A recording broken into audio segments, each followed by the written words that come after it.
What if the greatest victory you ever claimed became your deepest defeat? If every medal on your chest weighed down your soul? Colonel Rafael Reyes wore his uniform like second skin, pristine and unyielding, a statement of power in a land where loyalty was law. He had led hundreds of men across blistering deserts, commanded respect with a steely glare, never once hesitated to charge into the fray. Yet when the last cannon fire faded, and the camp lay silent under a starlit sky, he wrestled with a question no battle plan could answer. He knelt on a rough blanket reciting surahs he learned as a boy, but the words spilled from his lips like dry ashes failing to ignite his faith. The desert wind rattled the tent, carrying the scent of sand and sweat, reminding him he had survived countless skirmishes but never faced this silent enemy within. Memory surged, the laughter of four brothers in a mud-walled courtyard, his mother's whispered prayers laced with hope, his father's decree to uphold honor at all costs. He had fulfilled that command, rising swiftly through military ranks, a local hero whose name inspired both awe and fear. But in the stillness of a lone desert night, beneath the harsh glow of a single lamp, he confronted the yawning void inside him, a hunger no accolade could fill. He recalled slipping into a neighbor's home as a curious boy, where incense and old wood intertwined, revealing a simple cross that radiated a force he could not name. That image haunted him, carving a silent question into his mind. What if truth lay beyond the boundaries of his faith? Later, in a dim barracks office thick with oil and gunpowder, he unearthed a battered book hidden beneath dossiers, its cover soft from secret devotion. Hands trembling, he flipped to a passage marked by a young soldier named Daniel, and the words leapt from the page like a thunderclap. I am the way, the truth, and the life. Come to me, all who are weary and burdened, and you will find rest. Shock electrified his veins, a lightning bolt of recognition that he stood at a precipice where one choice could cost him everything: rank, reputation, family, safety. He slammed the book shut, heart pounding, fully aware that this act alone branded him a traitor to an empire built on conformity. Yet the echo of that command pursued him into his dreams, weaving through his restlessness like an inescapable tide. Night after night, the desert's breath whispered promises of rest, a rest he craved as deeply as a drowning man craves air. Visions flickered behind closed eyelids, a gentle woman with dark hair, smiling under a sunlit sky, greeting him with love instead of fear, offering warmth alien to his world.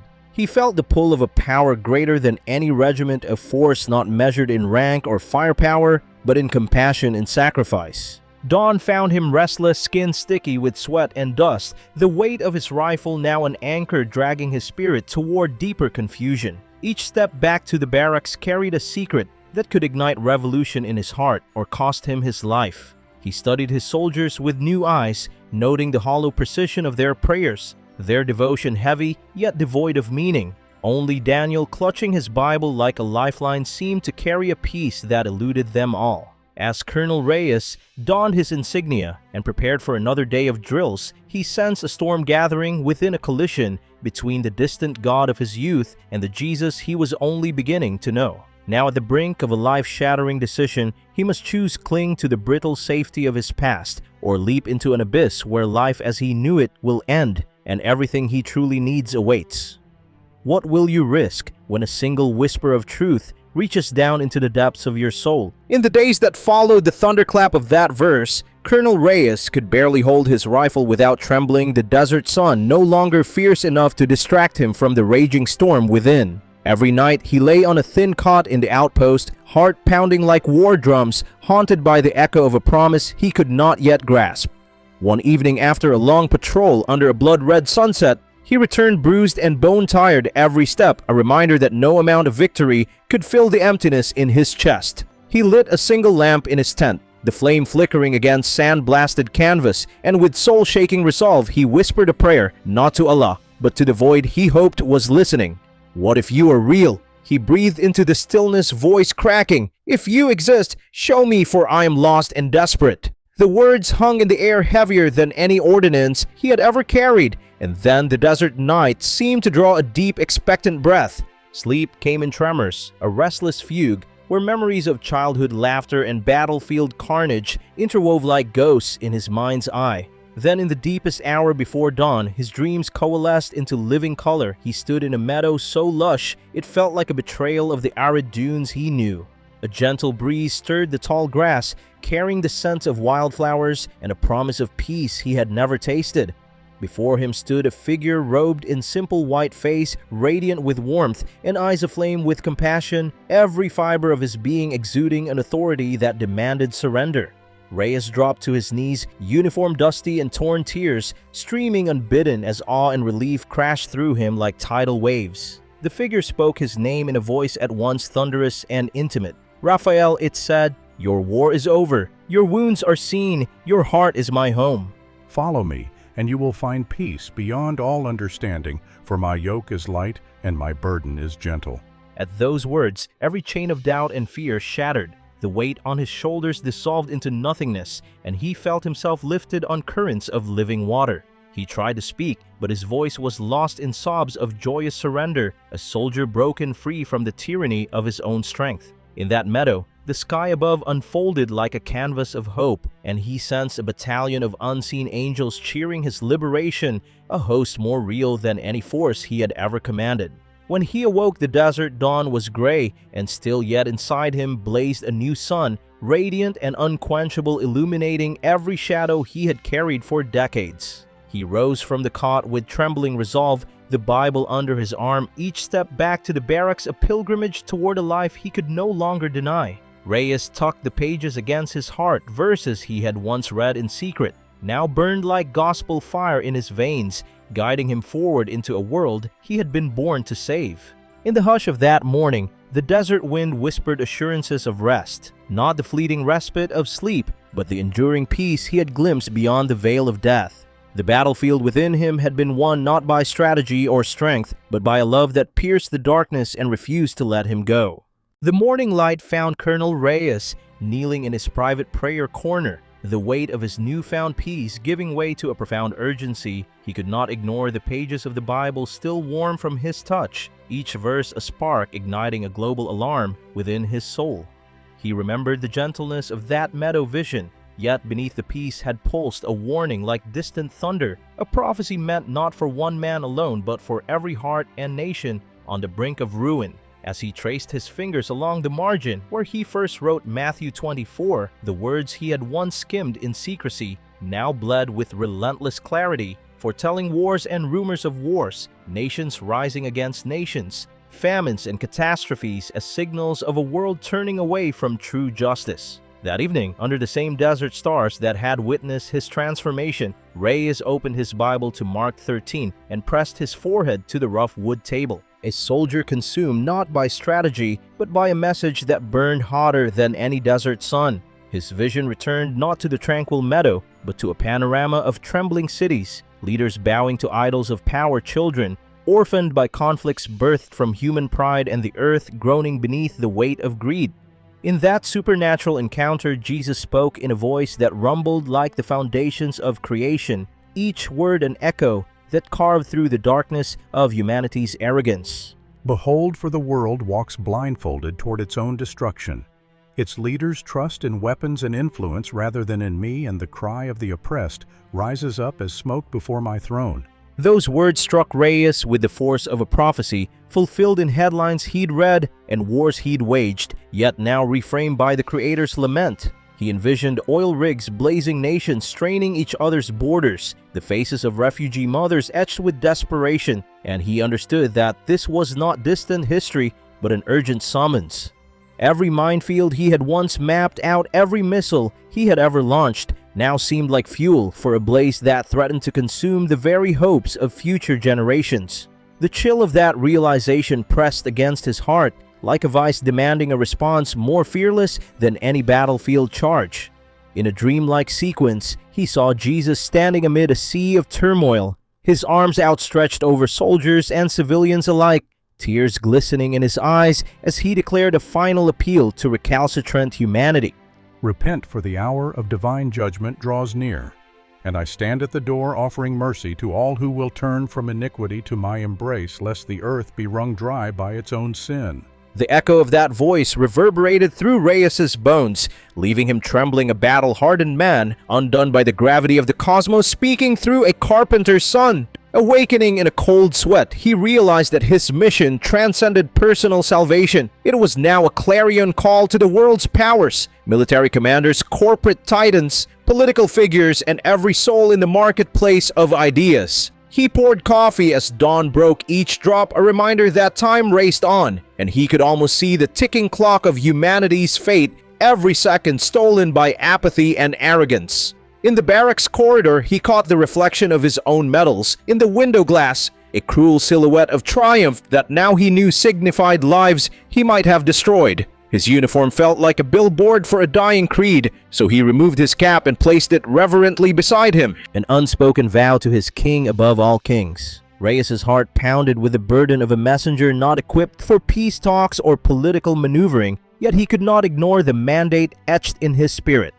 At a security briefing with regional commanders, he watched generals trade intelligence reports as if they were playing with toys, oblivious to the tears swelling behind his eyes. When the slideshow shifted to a map of troop deployments, Reyes stood interrupting protocol and spoke with a voice quivering and resolute. "We prepare for war with man-made plans, but a greater conflict looms, a battle for the heart and soul of every nation." The room fell silent as he quoted that prophecy. The instruments of destruction may fail, but my word will not return void. Heed this warning, or face the wrath you have invited. Murmurs of disbelief rippled through the assembly, but Reyes did not falter, pressing on with imagery from his vision. Oceans rising like resentful giants, skies blackened by the smoke of greed, children whose lullabies were silenced by artillery fire.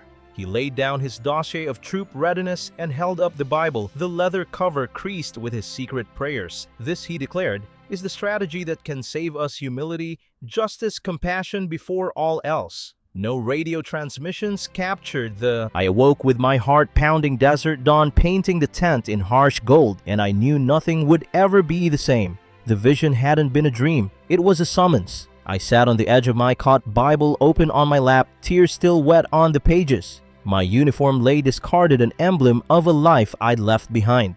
In that moment, I heard it again, not in my head, but in my chest, a command that seared through every fear. You are my ambassador among the nations. Proclaim what you have seen and heard, for the world walks blindfolded into its own ruin. My hands trembled at the enormity of it. An ambassador, me, a colonel in an army built on pride, secrecy, and iron discipline. I thought of my comrades, their eyes trained to obey orders without question. Would they listen to a message that dared to expose their idols, power, wealth, tradition? I strode into the barracks that morning, boots heavy with resolve, and pinned that verse above the officer's bulletin board. Whispers followed me down the corridor. Has the colonel lost his mind? Is this some crude trick? Some laughed, others scowled, but a few paused, brows furrowed, as if wrestling with a truth they couldn't yet name. My mission demanded more than words. It needed action. I ordered rations redistributed to villagers starving under sandstorms, defied direct commands to withhold water from a rival division, and risked court-martial to deliver medical supplies to families devastated by conflict. Every act of mercy was a declaration my allegiance had shifted from empire to kingdom. In secret meetings with Pastor Daniel's underground church, I revealed the full extent of my commission. Faces in candlelight turned pale at the stark language of the prophecy. Corruption on every throne, weapons, forging futures drenched in blood, families torn apart by the trade in human misery. Some trembled, others wept. A few hardened hearts rebelled aloud, calling me a traitor to my nation. The tension was electric, faith and politics colliding in a blaze of controversy. I could almost hear the gasps at staff briefings. The colonel is preaching revolution. Yet I stood firm. I told generals that true security was not built on arsenals, but on justice for the oppressed and restoration for the broken. I quoted that command, "Let justice roll like waters and righteousness like a mighty stream." And I refused to relent. I confronted a minister of defense, a man drunk on power, demanding he open military hospitals to civilians injured in cross-border skirmishes. His face reddened. Security guards closed in, but I would not be silenced. I slapped down the governor's ledger of war expenses and declared, "These records cry out for repentance." The auditorium fell into stunned silence. Back in my quarters that night, I trembled with adrenaline and doubt. My wife, Sonia, met my eyes across the table, sorrow and pride warring in her gaze. "They will come for you," she whispered. "They will strip you of rank, maybe your life." I gripped her hand, voices of justice echoing in my mind. How could I retreat after tasting the peace of his presence? Over the following weeks, secret letters bearing my signature reached Allied commands. Abandon the age of conquest. Serve the widow, feed the orphan, and you will stave off the darkness. Some officers responded with hushed agreements. Others sent me coded threats. A rumor spread that I carried not ammunition but a Bible of sedition. Paranoia swirled every shadow, every knock at the door, a potential arrest. Yet with each risk came a deeper conviction. I baptized Hector Gomez in a moonlit courtyard, water dripping from his uniform as he rose with a radiant smile. The first soldier I'd led, not into battle but into grace. And I knew then that this was no naive rebellion. It was the greatest revolution of hearts turned toward mercy. My mission of the returned was not to lecture from pulpits, but to storm the towers of power with love, to flood the corridors of influence with compassion, and to ignite in every soul the courage to choose justice over aggression. I was an unlikely envoy, stripped of earthly honor, yet clothed in an authority that transcended borders, an authority stamped by nail-scarred hands and an empty tomb. So here I stand on the precipice of exile or execution, with nothing left but a message too urgent to keep. Repent, for the hour has come. And if my life ends in chains or ashes, let it be a spark that lights the way for those who still wander blind. Colonel Reyes began to uncover layers of reality he never knew existed, each revelation more unsettling than the last. It started with whispers not in the barracks, but in his dreams, voices calling from beneath the 10th floor chanting lines from Revelation about locusts with iron teeth and angels weeping at mankind's cruelty. One night, he awoke to the feel of icy fingers tracing his spine, darkness pressing in so thick he could taste it, and a guttural voice echoing, "Beware the harvest of souls, for many shall cry out, 'Lord, Lord,' and I will turn away." His heart thundered, yet the words felt both terrifying and true, as if the planet itself mourned the deafness of its stewards. At dawn, he found strange scorch marks on the sand outside his tent, like a footprint burned by divine wrath, and he traced them back to a hidden cache of weapons, each barrel still warm. He realized that every tool of war he had once commanded was a sacrilegious idol, its shadow reaching out to choke the cries of the poor and the prayers of the forgotten. In secret readings, he devoured Ezekiel's vision of the Valley of Dry Bones, and late one night as thunder rolled over the dunes, he saw the bones stir in his mind's eye, flesh knitting itself back on splintered sinew, a grim reminder that death yields to resurrection but also to judgment. He shivered as he read about the angel with a measuring rod poised to mark out Jerusalem's faithful few. He pictured himself with that rod, measuring the hearts of generals and governors who built border walls but tore down compassion. Colonel Reyes spoke of these visions in hushed tones to his closest circle, Daniel, Hector, Ali, and their faces paled at the intensity of his descriptions. Eyes glowing like coals in a ruined city, a river of fire flowing from the throne to cleanse the earth. For the day of the Lord is at hand, a day of darkness and fury that will make the wicked suffer. He confessed that something invisible had brushed against him in the desert night, an otherworldly presence that pressed its voice into his bones, urging him to dismantle systems that taxed the poor and fed the rich. One afternoon, he visited a refugee camp ravaged by famine. As he handed out rations, he felt a swirl of wind lift a child's blanket to reveal a single tattered shoe, and in that instant, the child's hollow eyes met his eyes that had seen horrors no uniform could shield them from. He realized his spiritual warfare was inseparable from social justice. Corrupt regimes and human trafficking rings were the demons he could no longer ignore. Back in his tent, he prayed through Psalm 91, picturing angels descending to guard the innocent, yet each verse burned like acid on his conscience, for he knew those angels were held back by his silence. In a fevered state, he journaled his nightmares, a hall of mirrors reflecting every atrocity he had ignored, bombed hospitals, trafficked girls, politicians laughing over platters of gold, A single verse became his battle cry, one he scrawled on a shard of concrete in the barracks bathroom. Let your kingdom come. Let your will be done on earth as it is in heaven. That night he dreamed of a vast throne room where angels poured out vials of justice onto the earth. The sky split open and he saw maps of nations aflame, then felt a hand on his shoulder. A calm voice said, "They suffer because you did not speak." He bolted upright, sweat-soaked and trembling, knowing that his calling now demanded prophetic boldness. By candlelight, he began training his soldiers in spiritual disciplines, prayer vigils at midnight, reading Isaiah's laments over systemic oppression, sharing testimonies of deliverance from addiction and despair.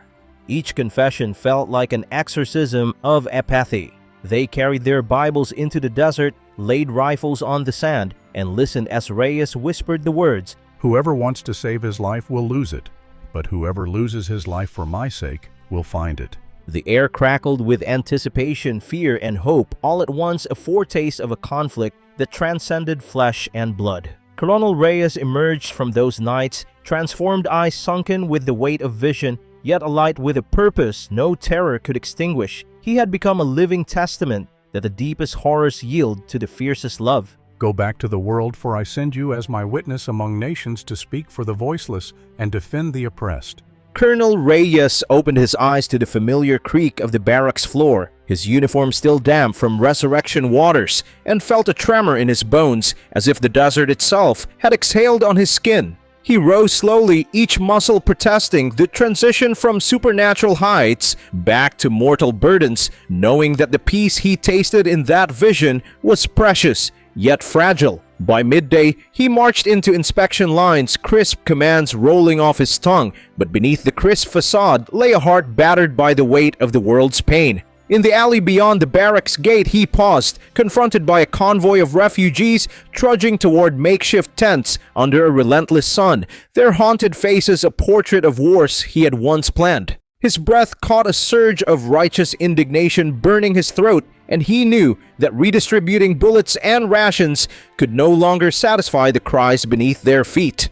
Back in his office, he discarded standard casualty reports into the trash, replacing them with petitions, water wells to be dug, medical teams to be deployed, school supplies for hungry children whose eyes feared hope. Whispers followed him down dimly lit hallways. The colonel with a Bible, they called him, equal parts rumor and scandal, a title that branded him both hero and heretic in a land where neutrality meant complicity.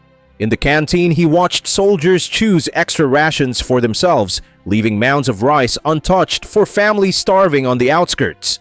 His chest tightened, and he collected leftover plates to deliver under cover of night. He learned the coordinates of a hidden camp where trafficked boys were forced into labor, and at great personal risk, he faxed intelligence to rescue teams' bribes in the form of his own allowances, smoothing gatekeeper suspicions. Every step in his return to Earth was a tightrope walk between duty and defiance, his faith both an armor and a beacon that attracted scorn and hope in equal measure. Late one evening, when moonlight spilled through barred windows, he knelt before a small group of soldiers, reading aloud Isaiah's lament. Learn to do good, seek justice, rescue the oppressed, defend the fatherless. They listened in stunned silence as he declared that true valor was measured not in enemy retreats, but in mothers saved from starvation and children spared from violence. His voice shook with passion. No strategy, no battle plan is as vital as protecting the weakest among us, for when we fail them, we betray our own humanity. A week later, Colonel Reyes stormed into a strategy session. Officers gathered around maps and metrics and slammed his hand on the table. You call this victory? These lines and numbers condemn villages to famine and despair. He quoted Ezekiel's curse on leaders who exploited the poor, drawing gasps as he spoke words many had never dared utter in uniform. The commanding general's face flushed crimson. Security officers edged closer, but Reyes held his ground, eyes blazing with a fierce conviction born of divine sight. In that charged moment, a messenger quietly slipped him a note bearing news of a corrupt embassy operation funneling arms to militias that brutalized civilians. Reyes forwarded the intelligence to a human rights group, sealing his fate as a man who refused to look away. Back at home, he found Sonia waiting, her hands trembling as she pressed his vision report into his palm, tears in her eyes as she whispered, They will come for us both." He kissed her forehead, the scent of jasmine and fear swirling around them, and made 2 vows to shield the innocent and to embrace whatever consequences came.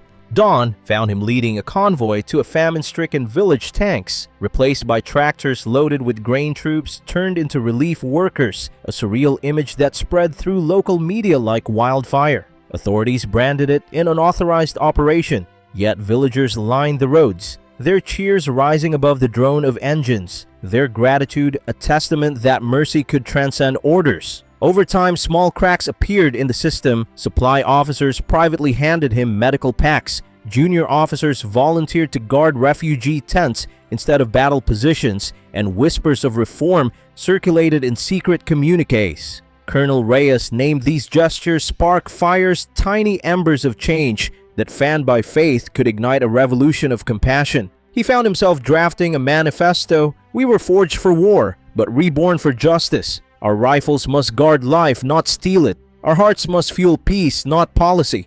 Printing it risked treason charges, so he dispatched it via encrypted channels, a PDF titled "Soldiers' Covenant" landing anonymously in inboxes. Colonel Reyes stood at the edge of the shattered courtyard, where he once chased boys in childish games, now silent under an unforgiving sun, and every broken tile whispered of promises broken by war. He felt the weight of every life he had commanded into battle, the empty shells of villages he had seen from afar, and a sorrow so fierce it clawed at his heart. He remembered the icy grip of fear when he first heard Jesus whisper his name in the desert night, a voice that promised rest, yet revealed his own complicity in suffering. Each medal he wore felt like a scar, each salute a reminder that power had blinded him to the cries of widows and orphans. His hand shook as he raised his voice toward the horizon, words forged in grief and love pouring out in equal measure. "I traded the safety of obedience for the scandal of mercy, and in that exchange, my soul found life. But too many still sleep under the rubble of injustice. Too many mothers weep for children stolen by greed and corruption." He paused, gaze sweeping over the distant dunes, as if seeing every refugee camp, every trafficked child, every life sacrificed on the altar of ambition. "My brothers and sisters," he cried, "we are complicit when we remain silent. We are traitors to our highest calling when we ignore the suffering at our very gates." He recalled the terror in Hector's eyes the night he risked everything to baptize him, the tears mixing with desert dust, a testament that true revolution begins in broken hearts. His voice cracked as he confessed, "I have been that broken brother. I have known the desert of doubt, but his love shattered every chain and called me to stand for the voiceless." He drew a breath as the wind carried echoes of gunfire from afar, an urgent chorus demanding a response. Our faith must be more than words on paper, more than rituals in silence. It must be a fierce storm of compassion, a rebellion that tears down walls of indifference and builds bridges of justice in their place. Tears streamed down his dust-streaked face as he spoke the hardest truth. If we embrace comfort over courage, if we choose order over mercy, we become architects of our own judgment. The Creator of life will confront us with the echoes of every cry we stifled, the ghosts of every life we neglected. His voice dropped to a whisper that carried like thunder. "I do not plead for lukewarm allegiance. I demand a radical betrayal of every empire founded on pride. Feed the hungry, welcome the refugee, speak truth to power, and refuse any compromise that leaves the least among us behind." In that moment, Colonel Reyes felt the ground shift beneath him as if heaven itself trembled in response to his vow. "I release my claim to honor. I tear down my own throne so that others might rise from the ashes of despair." He lifted his hands as though offering his own heart as a sacrifice, and the sky above seemed to pause, the air thick with the weight of his oath. He lowered his gaze and whispered the final plea, voice barely a breath, yet laden with destiny. "Let this story ignite a fire in your soul, a revolution of kindness that topples the strongholds of greed. May you be found among those who answer the call, who risk everything for a love that refuses to neglect the least of these." As the courtyard walls echoed his words, Colonel Reyes bowed his head and breathed a prayer of surrender, every breath an ember of hope ready to spark in the hearts of those who dare to listen. The story you have witnessed is more than a testimony. It is a battle cry for compassion, a summons to stand with the voiceless. If Colonel Reyes's journey shook your heart, Subscribe to Pinoy Faith Stories now and tap the notification bell.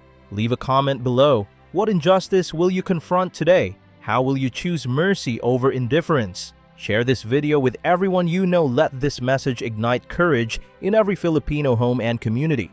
Join our movement of hope. Visit our channel, watch the next recommended testimony, and deepen your commitment to justice. Your single click can become a spark that lights a revolution of kindness across nations. Act now. Every moment we hesitate, lives hang in the balance. Subscribe, comment, and share. Rise up, be the change, and let your faith move mountains in a world crying out for mercy.